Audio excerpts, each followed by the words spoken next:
with the U.S. Open coming up on Sunday, we must talk tennis today here on You Better You Bet. And to do that, we bring in our good buddy, betting analyst for the Action Network and Covers, digital contributor for the Tennis Channel, the great Kenny Ducey, joins us once again here on You Better You Bet, who you can find on Twitter at Kenny Ducey. Kenny, hope all is well. Big week, obviously, ahead with the U.S. Open beginning on Sunday. And I have to start with the men's side because I think a lot of casual fans who just tune in for the slams or just watch the big matches, we're all probably thinking the same thing heading into this U.S. Open.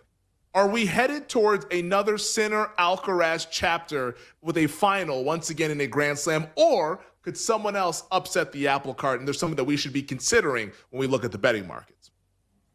Yeah, well, things are going well. It's great to be here. And the U.S. Open starting on Sunday is new this year, of course. So that's going to throw, I think, a wrench into people's weekend plans. But I definitely think this is not a foregone conclusion that we're going to see Alcaraz Sinner. I think we're only a year or so away from some of these other younger talents reaching, the Grand Slam semifinal stage with some consistency and perhaps taking a match off of these guys. The one thing about Jannik Sinner that's a little weird is that I felt as though his last couple of matches in Cincinnati were a little strange. Obviously, against Carlos Alcaraz, didn't win a game in 5 games and then retired and was dealing with an illness. And against Terence Atman, who, again, it was a weird tournament in Cincinnati. Usually this is what we use to base our handicaps on with the U.S. Open. Cincinnati and Montreal or Toronto, they alternate every year, the two that you want to go on. And well, he only played Cincinnati, and he looked sick. He did not look that great, did Jannik Sinner. So I just think there's potentially some stuff bubbling under the surface with him. He's looked a little bit out of sorts. He had to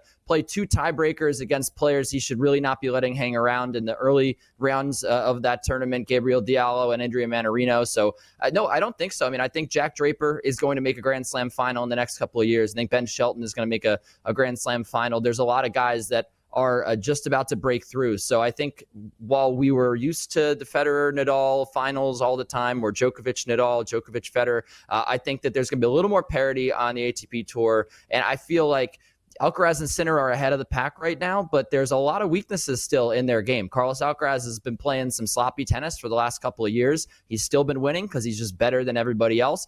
And Sinner, I feel like, after really peaking last year, now there's a lot of business to be done to stay on top in the rankings and to continue to win at the Grand Slam stage. And I feel like there's a lot of players starting to pick up his serve a little bit better and get his numbers. So no, I think that this draw could open up in a pretty interesting way, and we'll see how Sinner, what he was dealing with in Cincinnati and how he recovers. Any guys that you're specifically targeting, Kenny, that you would look at? And I'm curious, too, with the U.S. Open, like what do you hold the most value in when we get this late into the season? Is it just how players perform on hard court? Is it how healthy they are at this point in the season? This is the second major that they have on hard court, but much later in the season. So what do you really try to account for in the U.S. Open? And then who are some of those guys you think can challenge Sinner and Alcaraz? Yeah, it's a very good question. And I think at this stage of the year, a lot of times we're seeing it with baseball right now. Like there's a lot of players hitting a wall. Max Fried, my beloved Max Fried. There's a lot of players that just second half of the season, it wears on you. Tennis is not really one of those sports where Jannik Sinner 2 years ago, I mean, that was really when we know him now as the best player in the world, or at least one of the 2 best players in the world. He was not this unbeatable player until late in the season 2 years ago. Something happened to him. Everyone liked to credit he puked on the court in Japan, but I think regardless of where you see the transformation happening, it did happen at the end of the year. And there's a lot of guys, especially with time being taken off during the season. A lot of these guys are smart, especially who have a lot of ranking points in resting their bodies. So I don't know if fatigue is necessarily a factor here, especially when you have Winston-Salem is like a 250 event, leading into this, and Cleveland as well for the women. So there's not like a ton of fatigue playing. I think the court conditions are always the thing I'm looking at U.S. Open. There's a lot of volatility. They change every year. And sometimes late at night, these courts can actually be pretty high bouncing and pretty slow. We see some clay court specialists make some runs at this tournament every year. And I don't think that this is going to be any different. Of course, like they change the surfaces all the time from all accounts in qualifying. It might be a little bit bouncier, but that's one of the things in the first few days. You want to look at the conditions. Also, I can give you, an eyewitness report here looking out my window. It is quite nice, but it's a little bit a little bit chilly, and we're used to really hot temperatures the first week of the U.S. Open. It's a strange month because the second week of the U.S. Open oftentimes is very cold by the time you get to the final, but it's like mid-70s here right now, so I think that's going to slow conditions down even more, especially if we get some wind now that it's hurricane season. I've been watching a lot of weather coverage recently. Just I don't know why, maybe because tennis isn't on late at night, but yeah, that's definitely going to be a factor here as well. So take note of the conditions early on, and also the draws. The draw just came out as well today, so that's of course going to determine how far certain players are going to go. This is You Better You Bet. Femi, PJ Glasser hanging out with Kenny Ducey, betting analyst at the Action Network and covers, digital contributor for the Tennis Channel, also doubling and moonlighting as a meteorologist out there in the New York area, on Twitter at Kenny Ducey. All right, let's get down to the brass tacks. So we're going to talk to the women's here shortly, but who do you think is going to win the men's U.S. Open? If you had to bet it, who would you bet to win in a couple of weeks? Well, I mean, that's the question of where the value lies here with the draw, and also who I just think is going to win, are two different scenarios, because I think I would generally want to bet on the guy that's going to make the semis or the final and then hedge at the last moment. But I do think that Carlos Alcaraz is going to win this tournament. I see a really great draw for him. Ben Shelton, he's beaten 3 times. He only lost 1 set against him, and that was at the French Open this year. That's the high seed on the other end of his quarter, and you've got guys in his way that are, guys that he's handled in the past. And then Casper Ruud and Daniil Medvedev also have not had good seasons. They've definitely taken a step back. So I think it's easy pickings for Alcaraz in this quarter. And then at the top half as well, you've got Djokovic and Taylor Fritz at the other half of the other quarter in the first half. Now, I don't think that that's going to be much of a problem for Alcaraz either. I mean, Djokovic in his later years, of course, we haven't seen him in a month or so, and I think it's anyone's guess what we're going to see out of him. I mean, he could lose to Lerner Tien in the first round, who's a very good player, and beat Daniil Medvedev at the Australian Open. Francis Tiafoe as well is in the mix there in that quarter, and Holger Rune with Fritz. So I think that we're going to see a challenger in the semifinals for Alcaraz that he's beaten before, that he's been able to handle. I just think it's a really comfortable half for him to be in right here. And, I think that obviously means in the top half of the draw, you've got Jannik Sinner and a bunch of guys that have had great seasons, Alexander Bublik, Lorenzo Musetti, Alexander Zverev. So it's going to be kind of a warpath on the top half of the draw. But in terms of the Alcaraz side of things, I think he's going to smoothly march out to the semifinals, at least, if not the final. So I would bet on him to win. But don't sleep on a couple of these other guys potentially in the top half. On the women's side, Kenny, who are some of the ladies that you like at the U.S. Open?